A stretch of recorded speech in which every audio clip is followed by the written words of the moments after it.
In this video, we're going to take a look at some Bill Evans licks. And of course, Bill Evans being one of the jazz masters at piano for all time. And in this video, we're going to take a look at the solo that he did over Autumn Leaves. And this was on a Portrait in Jazz recording. So basically, I've lifted a couple of choruses of the solo. I'm going to play it for you in just a second, and then we're going to go through it bar by bar. And there really isn't any other way to learn Bill Evans' style. He has a very unique approach to phrasing and bebop lines and even diminished scales. And we're going to tear apart the solo and learn what we can use to add to our own playing.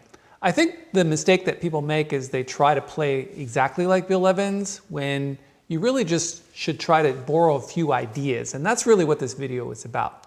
So let me play the two choruses of solo that he does on Autumn Leaves. And then when we come back, we're going to dive right in and go step by step through the entire solo. It's going to take us some time to do this, certainly more than one video. Let me play it for you now, and then we'll come back and start to talk about it.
So there's an example of the actual solo itself. We're going to dive right in and take a look at the first bar. So he's got a couple of bars of introduction leading into the C7.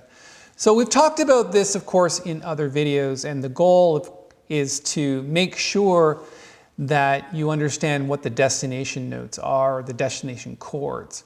So in this particular case, we're heading to here. So that's the first part of the phrase.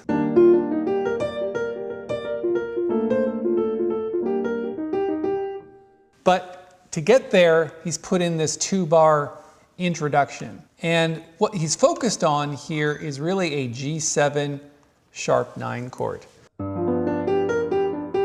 Because you've got a B natural. So if it were a B flat, then I would say, okay, yeah, G minor 6/9, that holds, but really he's going to this C minor 7th chord.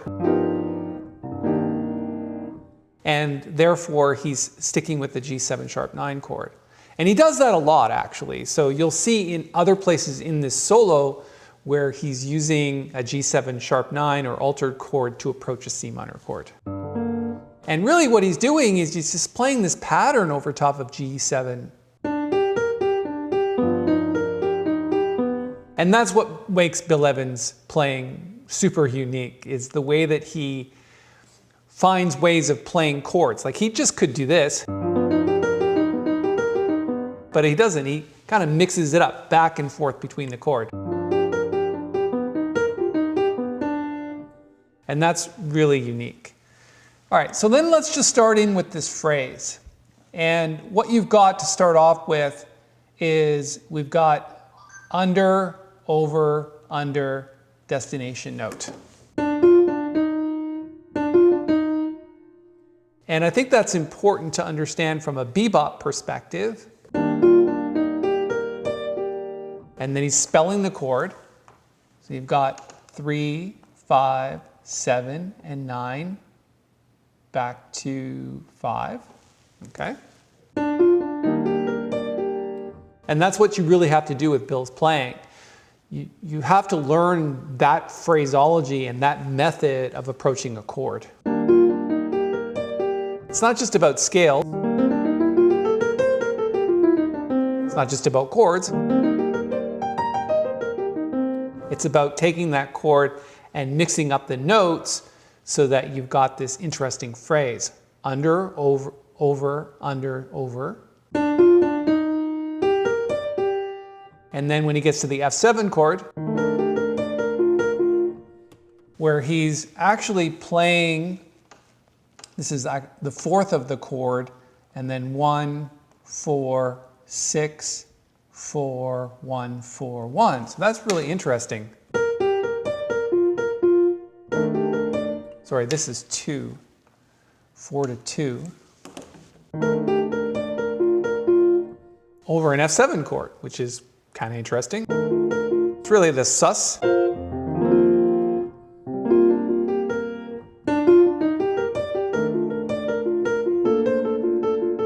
And then he's just following that pattern. So where you've got this pattern, dappa, dappa, dappa, dappa, he's just continuing on into the next bar and into the next bar. So from the C minor 7th,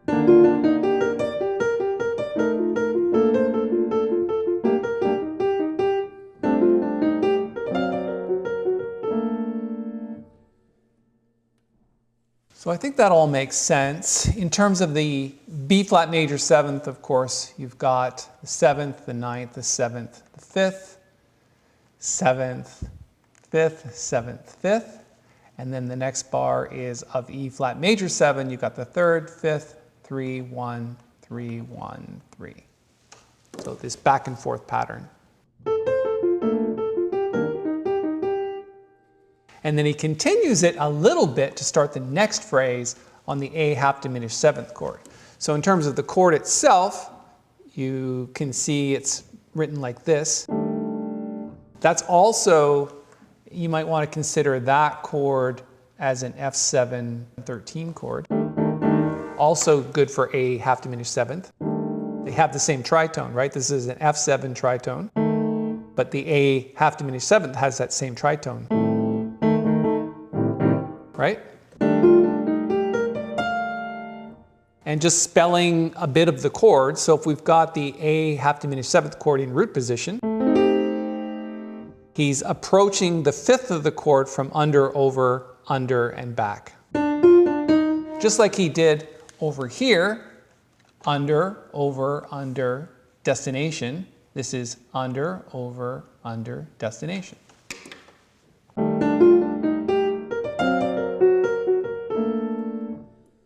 So what does he do here? Well, there's a couple of pickup notes, and then he's basically spelling a D7 flat 9 chord. It's like D7 sharp 9 actually, so you can add a sharp 9 to that chord. And that's the chord. So he's playing just an alteration of that chord. So from the A half diminished 7th chord,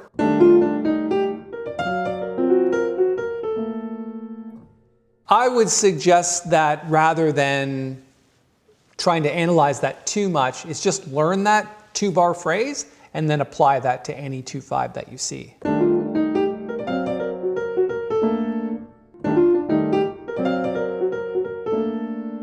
Cool pattern.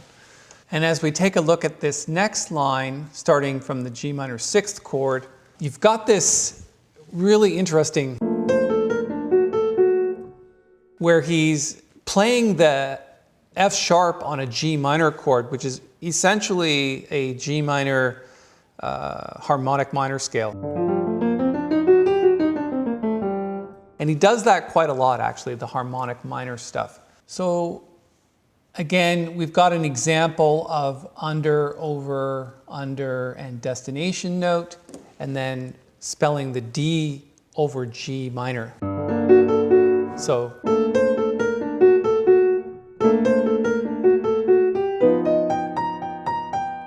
and there's an example of, again, where he's going into a G7 chord, and in this particular case, he's got a flat 13 or a sharp 5 right here. Okay, so from the A half diminished 7th chord,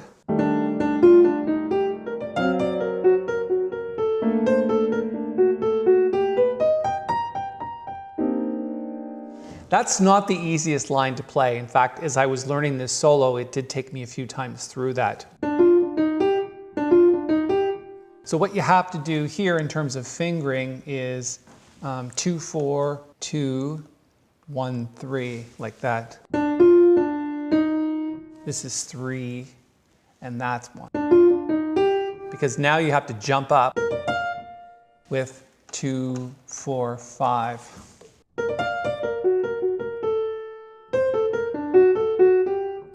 And again, you've got to do that little finger thing here. 1, 2, 4, 2 to 1. So you got to pass that thumb underneath with a lot of his playing.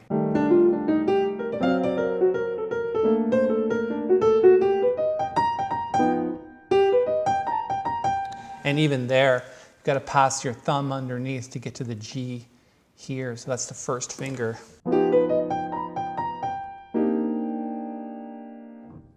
Okay, so a lot of cool stuff happening there. I hope that helps. I'm going to put a link to the sheet music up here in the corner that you can go and download and learn this solo. I do highly recommend that you kind of watch these tutorials on this Bill Evans stuff, because it's one thing just to learn it, it's another thing to really understand where it's coming from. And right now, up until this point in the solo, he's really been focused on chords.